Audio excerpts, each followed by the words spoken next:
እኛ መጽሐፍ ቅዱስ ተበረዘ ወይም ደግሞ አልተበረዘም የሚል ነገርን ስናነሳ እናንተ ቁርአን ተበረዟል አልተበረዘም ብላችሁ የምታስቀምጡት መስፈርት አለ። በሱ በመመዘኛነት እንዳልሆነ ተናግሮ ነበር የጀመረው። ስለዚህ መጽሐፍ ቅዱስ አልተበረዘም ስንል አለ ዳዊት ማለት ነው። መጽሐፍ ቅዱስ አልተበረዘም ስንል በመጽሐፍ ቅዱስ ውስጥ የተላለፈው ዋና ሀሳብ አለ። ያ ሀሳብ ፕሪዘርቭድ ሆኖ ይቆያል። አለቀ። ይህንን እንደዚህ ብሎ ነበረ የጀመረው። ከዛ በኋላ ምንም አይነት በማኑስክሪፕቶች መካከል የቃላት ልዩነት ቢኖር፣ አንዳንድ ኦሚሽኖች ቢኖሩ ጽሁፎች ላይ እንደዚህ ነገሮች ነው እንደ ጠቅላላ የተነሳው። በዛ እነዚህ ሁሉ ነገሮች የመጽሐፍ ቅዱስ መበረዝ አለመበረዝ ጉዳይ ውስጥ የሚገባ አይደሉም በእኛ ዘንድ። አይተዋል። መጽሐፍ ቅዱስን እንዴት እንደምንረዳው ስለማታውቀው ነው አሁን አንተ ጥያቄ የሆነብህ። ስለዛ በተደጋጋሚ ነው ይሄ ከርዕሳችን ውጭ ነው ማለቱ ጤናማ ነው። ከምን አንጻር መጽሐፍ ቅዱስ አልተበረዘም ስንል እኛ በእደ ክታባት መካከል ምንም ልዩነት ሊኖር አይችልም እያልን አይደለም። እንደዛ ብለን ቢሆን ኦኬ ጥያቄ ሊነሳብን ነበር። ይህ ብቻ ደግሞ አይደለም። አንዳንድ ኮፒዎች ላይ ኦሚሽን መኖሩ ወይም ደግሞ የተጨመረ የሚመስል ነገር መኖሩ ምናምን እሱ መጽሐፍ ቅዱስ ተጠብቋል አልተጠበቀም ከሚል ጋር የሚያያዝ ነው ወይ? አይደለም በእኛ ዘንድ። መጽሐፍ ቅዱስ አልተበረዘም ስንል እኛ ሌላ፣ እናንተ ደግሞ ቁርአን አልተበረዘም ስትሉ ሌላ ነው። ስለዛ ሁለቱ የተለያየ ሀሳብ ስለሆነ ለቁርአን ሰምቻለሁ። አውት ኦፍ ቶፒክ የሚለው አውት ኦፍ ቶፒክ መመለስ ነበረበት። አውት ኦፍ ቶፒክ እሺ፣ አንዴ ከይቅርታ ጋር እባክህ አውት ኦፍ ቶፒክ ማለት አልነበረበት በሚል መመለስ አልነበረበት ላልከው ሂድና ይወዲ ቤቱን እንደዛ እኮ ነው እያለ የመለሰው ከርዕሳችን ውጭ አስጨርሰው። በሽር አስጨርሰው ይጨርስ። አውት ኦፍ ቶፒክ መሆኑንማ እዛው ላይ እኮ ነገረው። አይ ከርዕሳችን ውጭ ነው። አስቀድሞ መጀመሪያ ላይ መሰረቱን አስቀመጠ። እሱ ተበርዟል የምትሉ ሰዎች ተበርዟል ምንድን ነው? እኛ ሲጀመር ተበርዟል የሚባለው እኮ በመጽሐፍ ቅዱስ ውስጥ የተላለፈው ሀሳብ የተበረዘ እንደሆነ ነው። የፊደላት ጉዳይ አይደለም። ፈጣሪ ለእኛ የሰጠን ያንን ቅዱስ የሆነውን ሀሳቡን ነው እንጂ ፊደላትን አይደለም እኮ። እናንተ ጋር ነው ይሄ ለአረብ ሰዎች የአረብኛ ፊደላት የተጻፈ ነገርን ወይም ደግሞ የአረብኛ የሆነ ነገርን ሰጣቸው የሚባለው እናንተ ጋር ነው። እኛ ጋር እግዚአብሔር አምላካችን በሆነ ቋንቋ የሆነ ፊደል ምናምን አድርጉ ምናምን እንደዛ የሚመስል ነገር የለም። እኛ ጋር እንደዚህ ሲጀመር ክርስትና ለዓለም ሁሉ ነው። ለዓለም ሁሉ ስለሆነ በፊደላት በቋንቋ ምናምን የተገደበ አይደለም። አሁን ወደ ቁርአን ስትሄዱ ቁርአኑ ልክ ከአረብኛ ወደ አማርኛ ልክ ሲተረጎም ቅዱስ ቁርአን መሆኑ ያከትምለታል። አይደለም ቅዱስ ቁርአን አይደለም። የአማርኛው ቁርአን ቅዱስ ቁርአን ነው ወይስ የቁርአን ትርጉም ነው የምትሉት? የቁርአን ትርጉም እንጂ ቁርአን ራሱ አትሉትም። ቁርአን የሚሆነው አረብኛ እስከሆነ ድረስ ነው። በጣም ያስቀው ቁርአኑ ራሱ ቁርአን የሚሆነው በቋንቋ የተገደበ ከአንድ ቋንቋ ውጪ ሲሆን ቁርአን ሳይሆን የቁርአን ትርጉም እየተባለ የሚጠራ ነው። እኛ ጋር እንደዛ አይደለም። እኛ ጋር እግዚአብሔር መልእክቱን ሲሰጠን የቋንቋ የፊደል ምናምን ጉዳይ አድርጎ አልሰጠንም። ሀሳቡን ግን በመጽሐፍ ቅዱስ ሰጥቶናል። ቅድም እንደተናገረው ነው መጽሐፍ ቅዱስ የእግዚአብሔር መገለጥ ነው። የእግዚአብሔር መገለጥ ደግሞ አለን እኮ በደንብ አድርጋችሁ ሰሙ ጋይስ። መጽሐፍ ቅዱስ በመጀመሪያ ደረጃ ምንድነው ብያችኋለሁ? የሳይንስ መጽሐፍ አይደለም፣ የታሪክ መጽሐፍም አይደለም። እንዳትረሱ በውስጡ ታሪኮችን ሊይዝ ይችላል። የሳለው ግን የታሪክ መጽሐፍ ተብሎ የሚወሰድ ግን አይደለም። የሳይንስ መጽሐፍ ተብሎ የሚያዝ አይደለም። መጽሐፍ ቅዱስ የእግዚአብሔር መገለጥ ነው። የእግዚአብሔር መገለጥ ደግሞ እግዚአብሔር ራሱን የሚገልጠው እኛ እንድናውቀው ነው። እግዚአብሔር ራሱን የሚገልጠው ለምንድን ነው?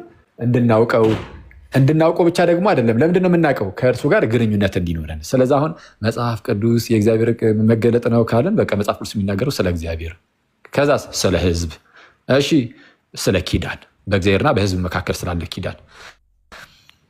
የእግዚአብሔር የመጨረሻው መገለጥ በክርስቶስ በኩል ነው። ስለዚህም ስለ ክርስቶስ። ስለዛ ይህንን የድህነት ጉዳይ ከእግዚአብሔር ጋር የመኖር ጉዳይ ሰዎች ፈጣሪያቸውን እንዲያውቁ ሰዎች ፈጣሪያቸውን እንዲያውቁና ከፈጣሪ ጋር እንዲኖር እንዲህ አይነት መልእክት ነው በቃ የተላለፉ በጽሁፍ ውስጥ። ስለዛ እንዳይረዝም ተረት እሺ፣ አንዴ ወረድ ማነህ ሐሙዲ እታችሁንና ሞዴሬተር ሳውርዱትና ከዛ በኋላ ጸባዩን ምናምን አስተካክሎ ይመጣል። መታ አትሳደብ፣ እኛ መልሰን አንሳደብህም። ግን ስድብ ሳላ ደረቱ ነክቶ የዚህ መጽሐፍ ቅዱስ ጸሐፊ አይታወቅም። አንዴ ላውራ። እሺ አንዴ እባክህን ሳልጨርስ ትገባለህ። አሃ በቃ አንዱ በመጀመሪያ ደረጃ ጥያቄን አቅርብ ብቻ ነው የተባልከው እንጂ እኮ ባኪን ፎርዝ እናወራም እኮ አላልኩም። ስለዛ ሚውት አድርገው ላጠቃለሁ። አንዴ ሚውት አድርገው። ከጨነቀ ከደበረህ ግን ማለት ነው ውረድና ልክ አውርቼ ሲጨርስ ትገባለህ። ከፈለክ እንደዛ ማድረግ ይቻላል። በሽሮ ወንድሜ ምናልባት የሚያስጨንቅህ ከሆነ ማውራቴ ማለት ነው። እሺ ሰው መለስ ልበልና እንግዲህ ከይቅርታ ጋር ማለት መሀል ላይ እንትን ባትሉ ጥሩ ነበረ። ስለዛ መጽሐፍ ቅዱስ የሚናገረው ስለ እግዚአብሔር፣ ስለ ሕዝብ፣ በእግዚአብሔርና በሕዝቡ መካከል ስላለው ግንኙነት፣ ሰዎች ፈጣሪያቸውን እንዲያውቁት ከእርሱ ጋር እንዲኖሩ የድህነት መጽሐፍ ነው። አለቀ። ስለዛ አልተበረዘም ሲባል ከዚህ ከታላቅ መልእክቱ አንጻር ነው እንጂ እያንዳንዱ በሳይንስ መመዘኛነት እንመዝነው በእኛ እንትን እንመዝነው ምናምን አይባልም። ስለ መጽሐፍ ቅዱስ ማወቅ የምትፈልጉ ከሆነ ቅድም ነገራቸዋለሁ ብዬ ማለት ነው። ዩጄኒያ የምትባል አንድ ዩጄኒያ ኮንስታንቲኑ የምትባል አንድ በጣም ጥሩ ጸሐፊ አለች። ጥሩ በጣም ጉበዝ በጣም ደስ የምትል የውጭ ኦርቶዶክስ ሰው ናት እና ኮሜንት የምትጽፉ ሰዎች ሚውት እያረኳችሁ ነው። ከአሁን በኋላ እንዳትጽፉ። እንትን አድርገው ዝጋው። ኮሜንቱን ዝጋው። እንደዚህ የምትጽፉ ሰዎች ኮሜንቱን ዝጋው። ሲሲ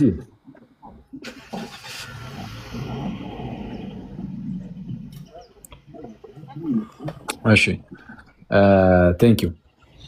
እንደዚያ መጥፎ ነገር የሚጽፉ የኛ ልጆች ካሉ እንደዚህ መዝጋቱ ይሻላል። በዚህ በክፉ ነገር እንትን እንዳይሉ ማለት ነው። መለስ እንበልና የዩጂኒያን ወይ ሼር አደረግላችኋለሁ እዛ ቴሌግራም ላይም ጥሩ ነው። እሱ እንደ መግቢያ እንደ ኢንትሮዳክሽን ጥሩ መግቢያ ነው የሚሆነው ብዬ አስባለሁ። እሱን ሰጣችኋለሁ። ጥሩ ነው። በጣም ቆንጆ ነው። ቆንጆ መግቢያ ነው። ወደዚህ መለስ እንበልና ግን መጽሐፍ ቅዱስ እንደዚህ ነው። አሁን ዴቭ ልክ ውይይቱን ሲጀምር ምን ብሎ ነበረ? አይ እኛ መጽሐፍ ቅዱስ አልተበረዘም ስንል በተለይ አንደኛ ቆሮንቶስ ምዕራፍ 15 በመጥቀስ መጽሐፍ እንደሚል ክርስቶስ ስለ ኃጢአታችን እንደሞተ እንደተነሳ ምናምን ይህን መሰል ነገሮች ምናምን። ይሄ ብቻ አይደለም አክቹዋሊ በቃ ይሄንና በቃ መሰረታዊ ነገር ስለ እግዚአብሔር፣ ስለ ድህነታችን፣ ስለ ሰው ይሄ መልእክት በጣም የሚያስገርመው አንድ መጽሐፍ አይደለም። መጽሐፍ ቅዱስ በርካታ መጽሐፍት ናቸው አይደለ? የበርካታ መጽሐፍት ስብስብ ነው። በብሉያትም በአዲሳትም በርካታ መጽሐፍት አሉ። እነዛ ሁሉ መጽሐፍት በአንድነት አንድ መልእክትን ብቻ ነው የሚያስተላልፉት። ማለት ወጥ የሆነ እርስ በእርስ መጋጨት የሌለበት የሚደንቅ የሆነ የእግዚአብሔርን አንድ የሆነ መልእክትን ያስተላልፉልናል። አይተዋል። ይህንን ነው እኛ የምንለው። ስለዚ አሁን ዴቭ ይህንን ነገር ውረድ፣ በቃ እባክህ ውረድና ተመልሰህ ትገባለህ። አስወርድ ይህንን ሞዴሬተር ይገባል። በቃ ተመልሰህ ትገባለህ። እኛ እኮ ስናወራ እኮ ለጉንጫ አልፋ ክርክር እኮ አይደለም ወንድሜ። እዚህ ጋር የሚሰማ ሰው ስላለ አትሊስት ትንሽ እንኳን ሰዎች የሚጠቀሙበት ከሆነ በዛው እንዲጠቀሙበትም ጭምር ነው። ስለዚ ተመልሰህ ትገባለህ። ትንሽ ብቻ ጠብቀኝ። ሰው ምንድን ነው ጋይስ በደንብ አድርጋችሁ ስሙ። እንትኑ እነሱን ወንድሜን የማፈን ነገር አይደለም፣ ወንድማችንን የማፈን ነገር ሳይሆን በዛው ከተነሳ አይቀር ሪፍሌክት ለማድረግ ምናምን ትላንት አጋጣሚ ሳይመቸኝም ስለወጣሁኝ በዛውም ትንሽ ልሄድበት ብዬ ነው። ያው እነ ዴቭ ጋር ስላላልኩ ማለት ነው። እና ዴቭ ይህንን አስቀድሞ ተናግሯል። በቃ አለቀ። እኛ መጽሐፍ ቅዱስ አልተበረዘም ስንል ከዚህ አንጻር ነው እንጂ የደክታባቱ እርስ በርስ የቃላት ልዩነት ኖረ አልኖረ የሆነ ኦሚሽን ቢኖር የሆነ እንደዛ እሱ አይደለም ጉዳዩ። ይህንን ነገር አስቀድሞ ሲናገር ቅድም እንዳልኳችሁ ጌታ በሚያውቀው ማለት ነው ከሰዎች ጋር ነበርኩኝ እና አጋጣሚ እስቲ ክፈቱት እስቲ ጀመርኩት የዲቭ የሚናገርበትን ፓርት ማለት ነው። ልክ ስሰማ በቃ አለቀ ዲቤቱ እዚህ ጋር አልቋል አልኩ። ምንም አይነት ነገር ቢነሳ አሁን ያነሳቸው ነገሮች ጠቅላላ የሆነ ማንስክሪፕት ላይ የሆነ ደክታብ ላይ እንዲህ ይላል፣ የሆነ ደክታብ ላይ የሆነ ነገር የለም፣ የሆነ ኦሚሽን አለ ምናምን። እነሱ ሁሉ ነገሮች ኦርቶዶክሳዊ የሆነው የመጽሐፍ ቅዱስ እይታ ላይ ጥያቄ ሆኖ አይነሱም። ከመጽሐፍ ቅዱስ መበረዝ አንጻር እስካሁን ከነገርኳቸው አንጻር ማለት ነው። ምናልባት ጥያቄ ሆኖ ከተነሳ የሚነሳው ማን ላይ ነው? ፈንዳሜንታሊስት ፕሮቴስታንቶች ላይ ነው። ቅድም እንዳልኳቸው 1987 ዓመተ ምህረት ላይ የወጣውን የቺካጎ የእምነት መግለጫ እዩት። ቢብሊካል ኢነራንሲ ላይ ያወጡትን እነ አርሲ ስፑር፣ እነ ጆን መካርተር፣ እነ ጌስለር እና ሌሎችም ተሰባስበው የፈረሙበት ምናምን ወደ 300 የሚሆኑ ምናልባት ከዛ በላይ ያሉ ብቻ እንደዛ አካባቢ ወደ 300 አካባቢ የሚሆኑ የፕሮቴስታንት ምሁራንና መሪዎች ተሰባስበው ያወጡት ቢብሊካል ኢነራንሲ ላይ ያወጡት የእምነት መግለጫ አለ። የቺካጎ የእምነት መግለጫ ማለት ነው 1987 ላይ ቅርብ ጊዜ። እሱን እዩት። እነሱ በሚመለከቱበት መልኩ አይደለም እኛ መጽሐፍ ቅዱስን የምናየው። ናስትንፋስ እግዚአብሔር ነው። አዎ በመንፈስ ቅዱስ አነሳሽነት ተናገሩት ጻፉ አባቶቻችን። ሲጽፉ ግን እነሱ ከነበሩበት ሁኔታ፣ እነሱ ከነበሩበት ባህል፣ እነሱ ከነበሩበት አነጋገር ውጭ ሆነው ምና አይደለም። በቃ ባሉበት ሁኔታ ነው። ቅድም እንዳልኳችሁ ነው። መሬት ጠፍጣፋ ናት የሚለውን መጽሐፍ ቅዱስ ቢመሰክር መሬት ጠፍጣፋ መሆኗን መጽሐፍ ቅዱስ ቢናገር ማለት ነው። አሁን ደግሞ ሳይንስ በፍጹም መሬት ጠፍጣፋ አይደለችም ቢል በሳይንስ መመዘኛነት መጽሐፍ ቅዱስ ስህተት ነው፣ ስለዚህ የእግዚአብሔር ቃል አይደለም የምንል አይደለም። እንደዛ የሚያስብል ነገር አይደለም። ለምን? መጽሐፍ ቅዱስ የእግዚአብሔር መገለጥ ነው። ስለዛ መጽሐፍ ቅዱስ የእግዚአብሔር መገለጥ እንደመሆኑ እግዚአብሔር ራሱን ሲገልጥ በምን መልኩ ነው የሚገልጠው? እኛ በምንረዳው መልኩ ነው እግዚአብሔር ራሱን የሚገልጥልን። ስለዛ ሰዎች ያለንበት ሁኔታ ለምሳሌ መሬት ጠፍጣፋ እንደሆነች ምናምን እኮ የምናውቀው በዛ ውስጥ አድርጎ የእግዚአብሔርን በዛው በእኛው መረዳት ውስጥ ሆኖ እግዚአብሔር ራሱ ሊገልጥ ይችላል። ትልቁ ቁም ነገር እግዚአብሔር ላይ ነው መሳት የሌለብህ። እግዚአብሔር የሚያስተላለፈው ሀሳቡ ላይ ነው መሳት የሌለብህ እንጂ መጽሐፍ ቅዱሳችን የሆነ ስለ መሬት አቀማመጥ፣ ስለ መሬት ቅርጽ፣ ስለ ከዋክብት፣ ስለ ጨረቃ አቆጣጠር ምናምን እንድታጠናበት ተብሎ ይሰጣል። እንደዛ ሲሆን ያኔ በእንደነዚህ አይነት ነገሮች መመዘን ትጀምራለህ መጽሐፍን። ግን መጽሐፍ ቅዱስ እርሱ የእግዚአብሔር መገለጥ ነው፣ የእግዚአብሔር መገለጥ። ስለዛ እኛ ላይ ጥያቄ ሆኖ ራሱ እንዳይነሳብን ይሆናል ማለት ነው። በቃ አንዴ መጽሐፍ ቅዱስን እኔ በቃ ልክ ውይይቱ እንደው በቃ የተለመዱ አይነት ቅድም እንዳልኳቸው የተለመዱ አይነት ዝም ብሎ ባኪንግ ዝም ብሎ ይሄ አይ እዚህኛው ወደ ክታብ ላይ አለ እዛኛው ወደ ክታብ ላይ የለም ምናምን የሚል ሆነ ጉንጫ አልፋ ክርክር ይሆናል ብዬ እንደዛ እንደውም የተወሰነ እንደዛ ይሆን ብዬ አስቤ ነበር። ልክ እንዳልኳቸው ዴቭ ይሄ እኛ መጽሐፍ ቅዱስ አልተበረዘም ስንል ክሌም የምናደርገው ይህንን ነው ሲል በቃ ደን ውይይቱ በቃ እዚህ ጋር አልቋል፣ አለቀ። ምንም ያነሳው ነገር ይህንን የሚሰብር ነገር አንስቷል። በዛኛው በኩል አንስቶ ከሆነ አሁን የምትገባው ልጅ በሽር አሳየን። አዎ ይሄው ይህንን አንስቷል። ከዚህ አንጻር በላይ ይህንን የሚሰብር ነገር አለ የሚተነሳው። ጠቅላላ ስለ ኦሚሽን ስለ ቴክስቹዋል ቫሪያንስ ምናምን ነበር ሲያነሳ የነበረው። በዕደ ክታባት መካከል ማለት ነው በርካታ የሆነ የቴክስት ልዩነት አለ ተብሎ ይነገራል። በሺዎች የሚቆጠር እየተባለ ይነገራል አይደል? እነዛ በሺዎች የሚቆጠሩት ልዩነቶች ግን መሰረታዊ የክርስትና ትምህርት ላይ አንድም ልዩነት እንደማያመጣ ግን ራሳቸው የዘርፉ ምሁራን ደግሞ ያስቀምጣሉ። ስለዚ ልዩነቶቹ ምንድን ናቸው? ቅድም እንዳልኳቸው አንዳንዴ የሆነች ፊደል ስትወጣ፣ አንዳንዱ ላይ የሆነ ነገር አጋጣሚ ኮፒስቱ ሳይጽፈው ቀርቶ አሊያም ደግሞ ተጎርቶ ሲወጣ ወይ ምናምን እንደዚህ በአንድም በሌላ ምክንያት የተለያዩ እንደዚህ አይነት አሁን ኢማጂን የፊደል ልዩነት ስላለ ብቻ ልዩነት ተፈጠረ ተብሎ ራሱ ተመዝግቦ ነው ያ ሁሉ የተባለው። ግን እነዚህ ሁሉ ግን ሲታዩ የክርስትና መሰረታዊ ትምህርት ላይ ግን ልዩነትን እንዲፈጥር የሚያደርግ ግን አንዳችም የለም። የተላለፈው መልእክቱ ላይ ነው ፎከስ የምናደርገው ነው እና ከዛ አንጻር ብናየው ጥሩ ነው። ምንድነው ዴቭ ከዚህ አንጻር ይህንን በቃ ኦልሬዲ ዘግቶታል፣ አለቀ። ከዛ ውጭ የሚነሳ ከሆነ ግን ይሄ ርዕስ አይደለም ማለት ይችላል። አውት ኦፍ ቶፒክ ነው እያለ መመለሱ ጤናማ ነው ማለት ነው።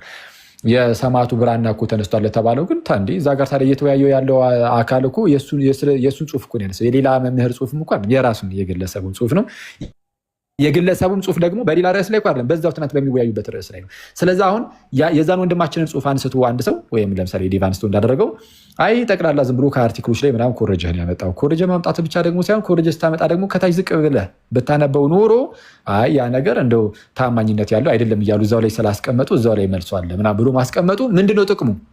እዚህ ርዕሰ ጉዳይ ላይ የሚያወራው ነገር ሁሉ ያ ልጅ በለብ እውቀት እንደሆነ ዝም ብሎ እንደዚሁ ብቻ ቁንጥር ከአርቲክሉም ከምኑም ዝም ብሎ ብቻ ውስድ ተደርጋ ዝም ብላ የመጣች ነገር እንዳለን የሚያሳየው ሰው። በዚህ ነገር ደግሞ የምርም እርግጥ ያለ ነገር መጽሐፍ ቅዱስ ተበርዟል ብለህ ደረትን ነፍተህ እንድትናገር የሚያስችል ነገር እንዳልሆነ ጥሩ ማሳያ ይሆናል። እንደዛ ማድረጉ ጥሩ ነው። ሌሎች ነገሮችንም ማንሳት አለበት የለበትም እሱ ኦፍኮርስ የሚነሱ ነገሮች በጣም በርካታ ይኖራሉ። ግን ዲቤት ላይ ስትገቡ እያንዳንዱ ደቂቃው ሁሉ ነገር እንድትዳስሱ አያደርግም። እዚህ ላይ ግን በጣም አትኩሮ እንትን ማለቱ አትሊስት በጣም ጥሩ ነገር ነው፣ አሪፍ ነው።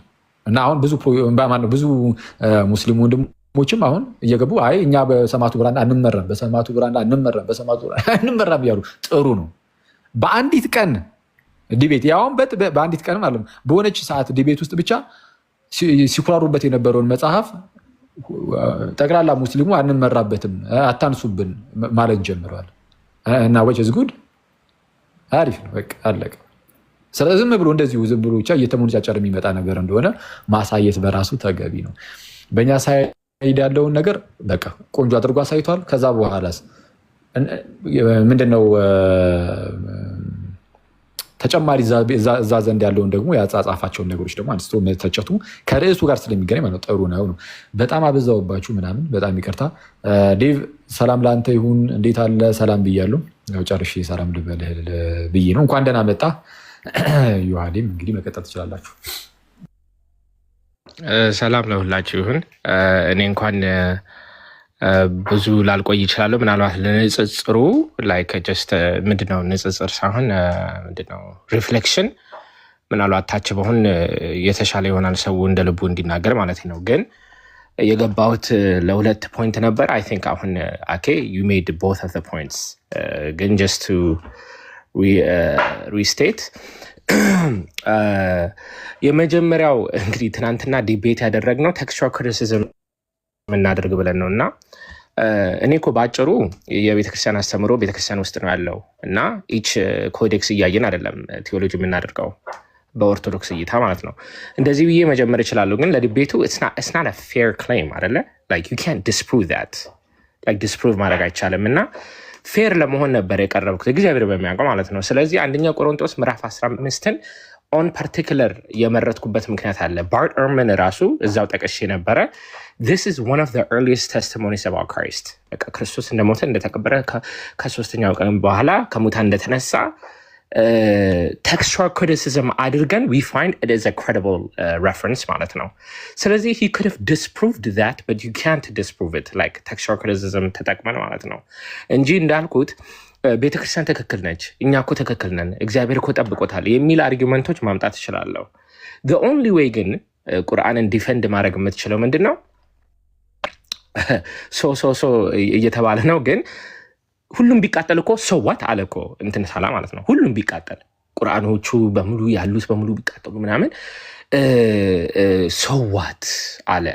well we're here to do textual criticism you see Muhammad Allah reveal አደረገልኝ ያለውን you have to be able to show that you can't say Allah said it to me እና በቃ it's correct ለምሳሌ እኔ ወይም ሳላ እንበልና 1000 ልጆችን ሰብስቦ 1 ሲደመር 1 3 ነው ብሎ ነግሯቸዋል ማለት ነው። ከዛ እነዚህ 1000 ልጆች በሙሉ 1 ሲደመር 1 3 ነው 1 ሲደመር 1 3 ነው ብሎ ሜሞራይዝ ቢያደርጉት አይ ሜሞራይዝ አድርገዋልና 1000 ልጆች አሉና ትክክል ነው እንላለን? ኖ ምንጩ ተሳስቷል እኮ እያልን ነው። ያ እንዳልተሳሳተ ከምንጩ አንድ ሶርስ ነው ያለው። የአንድ ሶርስ ደግሞ ማሳየት አይችሉም። you can't do that. you can't do textual criticism by the way honest የሆነ ግን የራሳቸውን ሶርስ ስና እንግዲህ ዮሐዴም እንዳነሳው ብዙ እንትን አለ። የመጀመሪያው ፖይንት ይሄ ነበረ። ሁለተኛው ፖይንት ግን I think a lot of people miss እያደረጉት ነው። እኔ by the way I don't really care ሳላ ፕሌጀራይዝ አደረገ አላደረገ it's not my point። ለህሊናው ፕሌጀራይዝ ባያደርግ ጥሩ ነበረ። ለነገሩ ያው ታሪክ ሰርቷል። እኔ በተአምር በታሪክ ደረጃ አንድ ሰው ፉትኖት ፕሌጀራይዝ ሲያደርግ አይቻላቅም but that's not the point. The point is the entire debate እንትን ቢልድ አፕ ያደረገው አንደኛው ዋናው ነጥብ ምንድን ነው? ቴክስቹዋል ክሪቲሲዝም ብዙ ልዩነት አለ ብሎ ቁጥሮች እየሰበሰበ ነበረ። መጽሐፉም የተጻፈው መጽሐፍ ቅዱስ ታማኝነት ያጣበት ብሎ እንደ ኦፕኒንግ ሜሴጅ ዋናውን በቃ ዋናው መሰረታዊ ሀሳቡ ምንድን ነው? ብዙ ልዩነት አለው ይሄ 200 150 ሺህ ምናምን የሚሉትን ቁጥሮች እንደ ማስረጃ አምጥቶ ነበረ። that's why I'm referencing it አይደለ? like that's his argument እኮ መጽሐፍ ቅዱስ ተበረዘ ተበረዘ ለምን 200 ሺህ ልዩነት አለው እያለ ማስረጃ እያመጣ ነበረ። the point is not only did he plagiarize ያመጣበት አርቲክል ምን ይላል? እነዚህ ቁጥሮች ታማኝነት የላቸውም ይላል። እሱን ካስፈለገ ማስረጃ ማሳየት እችላለሁ። እነዚህ ሁሉ ታማኝነት የላቸውም የሚል ነው አርቲክሉ። that's the first problem።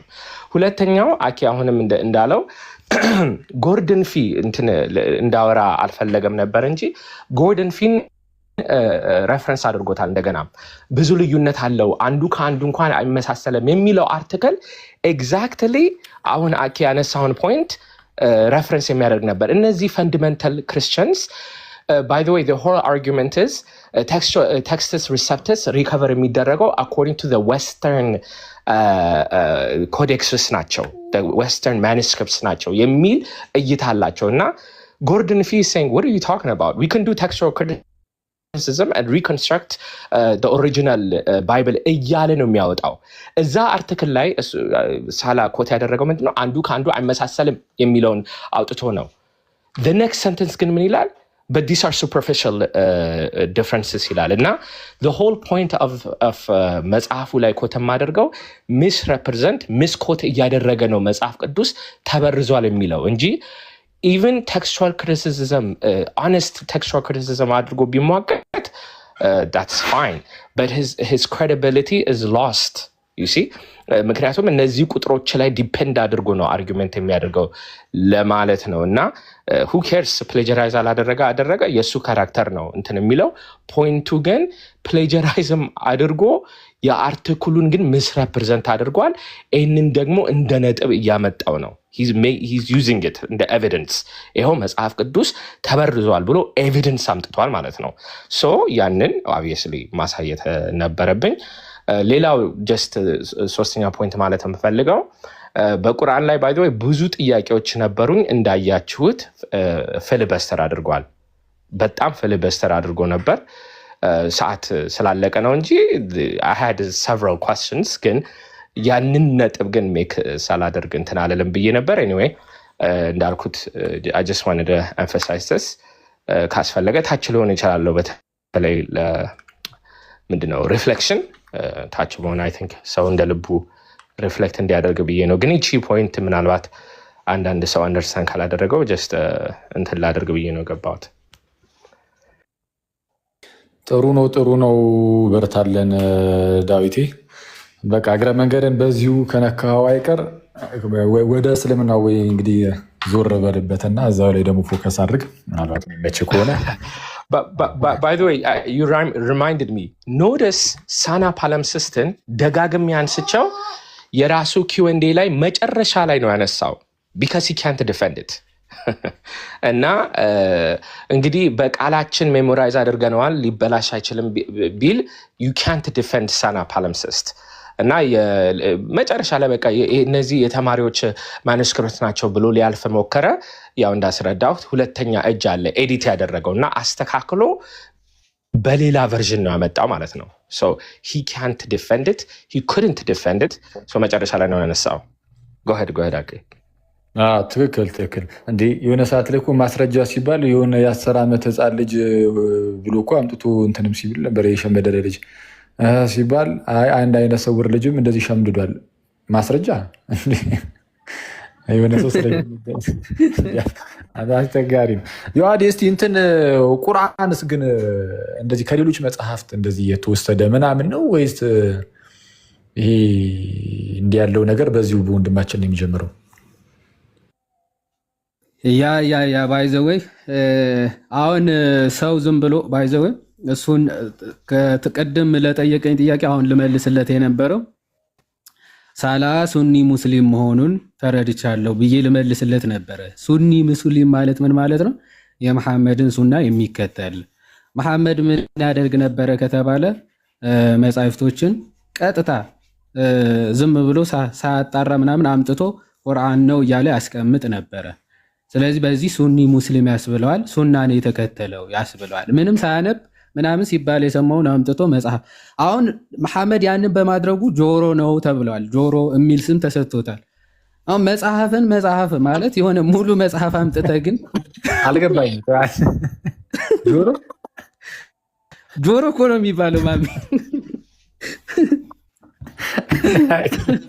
ማለት ቆይ ከምን አንፃር ማለት ይቅርታ መጻሕፍቶችን ዝም ብሎ የሰማውን ማለት ነው አሁን ክርስቲያኖች መጻሕፍቶቻቸው ላይ የሚናገሯቸው ነገሮች አሉ አይደለ እነሱን ልክ ይሰማና ከተመቸው ማለት ነው ይሄው ቁርአን ወረደልኝ ምናምን ብሎ ቀጥታ ክርስቲያኖች የሚያውቁትን ቀድሞ ይነገር የነበረውን ታሪክ አሁን የወረደልኝ ወህይ ነው ምናምን እያለ ሲናገር ስለነበረ ሱራ 961 ላይ ምን ብለውታል እርሱ አሉ እነዚያ ነብዩ የሚያሰቃዩና እርሱም ጆሮ ነው ወይም ደግሞ ወሬ ሰሚ ነው የሚሉ አሉ እሱ አዎ እውነትም ጆሮ ነው ብሎ ባይዘው ጥሩ ወሬ እየሰማ የሚናገር ስለሆነ አዎ ጆሮ ነው ብሎ አላህ ተናግሯልና ሱራ 960 ወሬ የሰማውን ወሬ ዝም ብሎ ቁርአን ነው እያለ ስለሚናገር እሱ ጆሮ ነው የሚል ስም ነበረው መሐመድ ማለት አሁን መጽሐፍን ኮፒ አድርጎ ለሚሰርቅ አሁን ምንድን ነው የምትለው? እሺ ወሬውን ወይም ደግሞ የቀደሙት ንግግሮችን ቁርአን ነው እያለ ሲናገር ለነበረው መሐመድ ጆሮ ነው ተባለ። ይህ ህዳግ ለዘረፈው እሺ ምን ይባል? የህዳግ ጆሮን በለው። እሺ ኤኒዌይስ እንደዛ ነው። ሳላ ቀጥታ ህዳግም ሳይቀር እንደውም ጀርመንኛም ሳይቀር ዝም ብለህ ኮፒ ፔስት አድርገህ መጽሐፍ መውሰድ እንደሚቻል በእስልምና ምናምን ተምሬያለሁ። አንድ እሱ። ሁለተኛ ደግሞ ባይዘው ዲያቆን ዳዊት መጀመሪያ መሰረታችን እኛ መጽሐፍትን ወይም ደግሞ መጽሐፍ ቅዱስ ተበርዟል አልተበረዘም የሚያስብለው አስቀድሞ መስፈርታችን እንደ ክርስቲያን ለመጽሐፍት መበረዝ አለመበረዝ መስፈርቱ ምንድን ነው? መሰረታዊ ዶክትሪናል ግጭት ወይም ደግሞ የሀሳብ መጣረስ አለባቸው ወይ መጽሐፍቶቹ ነው እርስ በርሳቸው። እነዚህ ሰዎች አሁን አንድ ሰው ለምሳሌ መልዕልተ ጽድቅ ቅጽ 1 የሆነ ተጽፏል። አሁን ዲያቆን ያረጋል አበጋዝ ሀሳቦችን ጨምሮ የሆነ ለምሳሌ 400 ፔጅ የነበረው 500 ፔጅ አድርጎ ቢጽፈውና ሀሳቡን አስፍተው ምናምን ቢጽፈው ለእነዚህ ሰዎች በርዞታል ሊሉ ይችላሉ። ራሱ የመበረዝ አይዲያቸው በጣም የተሳሳተ ከመሆኑ የተነሳና መረዳታቸው በጣም ከመውረዱ የተነሳ መበረዝ ራሱ ለነሱ የሆነ አንድ 300 ምናምን የነበረ ለምሳሌ 500 ቢያደርገው ጸሐፊው ራሱ ምንድነው ለነሱ ያረጋል ምን አድርጎታል? አስፍቶ ወይም ደግሞ በቅጽ ሀሳቡ ሳይቀይር አስፍቶ ጽፎታል የሚለውን ሳይሆን የሚረዱት በርዞታል እንደማለት ነው። መስፈርታቸውን እንውሰደው ከተባለ ማለት አሴ ክርስቲያኒቲ ግን የሆነ ሪትን ብቻ ሳይሆን ሆሊ ስፒሪት ደግሞ አለ። ኦኬ ሆሊ ትራዲሽንም አለ ጨምር። ከዚያ ከመሰረታዊ የክርስትና ትምህርት ጋር የሚጋጭ አንድ መጽሐፍ ቅዱስ በጣም ከ40 በላይ ሰዎች አሉ። 40ዎቹ ሰዎች ግን ዶክትሪናሊ ዋናው የክርስትና መልእክት የእግዚአብሔር ሐሳብ የመዳንን ትምህርት ግን ኮንሲስተንስ ናቸው። በብሉይ የነበሩ ክርስቶስ ከመገለጡ በፊት የነበሩትም ክርስቶስ በመገለጡ ምክንያት የገለጣቸው እውነቶችም ሃርሞኒየስሊ በጣም ቱ ዘ ኤክስትሪም 100% ፊት የሚያደርግ ትንቢቱ ከፍጻሜው ጋር ፐርፌክትሊ ፊት የሚያደርግ ነው። አይ ፐርፌክትሊ ፊት አያደርግም እና ይጋጫል ከተባለ እሱ ነው ተበርዟል የሚያስብለው። እዛ ጋ ይሞታል፣ ይሰቀላል፣ ይነሳል እያለ እዚህ ጋር ደግሞ አይ ይድናል ወይም ደግሞ አይሞትም አይሰቀል የሚል ከሆነ ይሄ በጣም ትልቅ ተጣርሶ ነው፣ ግጭት ነው። እንደዚህ አይነት መጋጨቶች ወይም ደግሞ ካሉ የሀሳብ ልዩነቶች ካሉ ኦፍኮርስ መጽሐፉ ተበርዟል ያስብሏል። መስፈርታችንን አስቀድሞ ዲያቆን ዳዊት ማለት አሴ ክርስቲያን መጽሐፍ ተበርዟል አልተበረዘም የሚለው መስፈርቱን ከዚህ አንጻር አስቀምጧል ነው። በእስልምናው ግን በጣም እንደተባለው ቅድም ሲጀመር ሀሳቦችን ዝም ብሎ መሐመድ የተሰማውን ምናምን ነገሮች ነበረ ሲናገር የነበረው እና በተለያዩ መጽሐፍቶች ደረጃ በመጽሐፍ ደረጃ ራሱ በመሐመድ በነበረበት ሰዓት ኤግዚስቲንግ ቡክ ራሱ አልነበረ። የሆኑ በእንጨት በአጥንት በቅጠል ምናምን የነበሩ ጽሁፎች ነበሩ የነበሩት። ኦኬ እነዚህ በእንደዚህ አይነት ሁኔታ የነበሩ ጽሁፎች ነበሩ። በሃይማኖት ታሪክ ፎር ደ ፈርስት ታይም ወይም ደግሞ የራሳቸው መጻሕፍት ሰብስበው ያቃጠሉ ቤተ እምነቶች ቢኖሩ እስልምና ነው። ኦኬ አይደል? እስልምና የራሳቸው መጻሕፍት በማቃጠል እኮ ነው የሚታወቁት። የመጀመሪያው ልዩነት እንዳይፈጠር ብለው ልዩነቶች ዊዝነ ምንስ መሐመድ ከሞተ በጥቂት ጊዜያቶች መካከል በጣም ብዙ ልዩነቶች ስለመጡ ወይም ስለተፈጠሩ መጻሕፍቶችን ሰብሰብ አድርገው አቃጥለዋቸዋል። አንድ ከዛ በኋላ አንድ ኤግዚስቲንግ የሐፍሳ መጽሐፍ ይቀር ነበር። እሱም ልዩነት እንዳይፈጠር ብለው አቃጥለውታል ማለት ነው። የገዛ ራሳቸው መጽሐፍ ሰብስበው የሚያቃጥሉ ቤተ እምነቶች ናቸው። ስለ መጽሐፍ መበረዝ ራሱ የሞራል እንደው በእነሱ ስታንዳርድ ራሱ እንሂድ ቢባል ሞራል ራሱ ሊኖራቸው አይችልም። መጽሐፍቶቻቸው እየሰበሰቡ የሚያቃጥሉ እኮ የሆነ ቅንጥብጣቢ ቁርአን ካገኙ ኦኬ አስ ማገናዘቢያና እንደው የጥንቱ መጽሐፍ አሁን ካለው መጽሐፍ ጋር ይስማማል አይስማማም ብለህ እንዳታነጻጽር ኢሚዲየትሊ ሲያጠፉ የነበሩ ቤተ እምነቶች ናቸው። እኔ የምልህ የዋዴ ይቅርታና ትላንትና ያየነው አጥንት ግን በጣም አዲስና ነጭ ነው። ቆይ የምር አልገባኝም በእውነት ዘበላ የሆነ እንዲህ እንትን የተመረተ አጥንት ነው መሰለኝ። እኔማ እንዴት ነው እንደዚህ ሊገኝ የተቻለው አልኩኝ እኮ። ተመርቶ ነው እንዴ በአዲስ መልክ ነጭ አጥንት አስቧል። ከ1400 አይሆንም እኮ እንዴ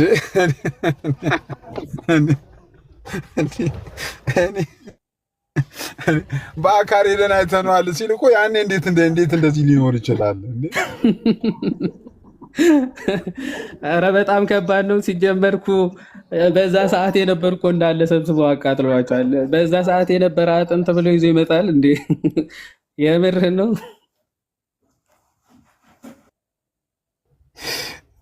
ዮሐድዬ ይቅርታ፣ እንዴት ናችሁ? ሰላም። ጉንፋን ይዞን ድምፅ ተዘግቷል።